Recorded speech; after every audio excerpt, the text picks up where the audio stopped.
Hello, everyone, and welcome. Today, we're going to talk about something important: credit scores.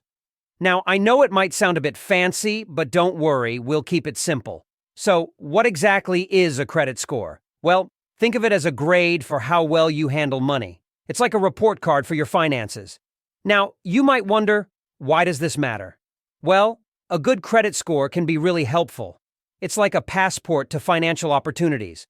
Whether you want to buy a car, get a credit card, or even rent an apartment, your credit score can make a big difference. Calculating a credit score is like mixing ingredients for a recipe. They look at things like if you pay your bills on time, how much money you owe, and how long you've been using credit. It's like putting together pieces of a puzzle to see the bigger picture.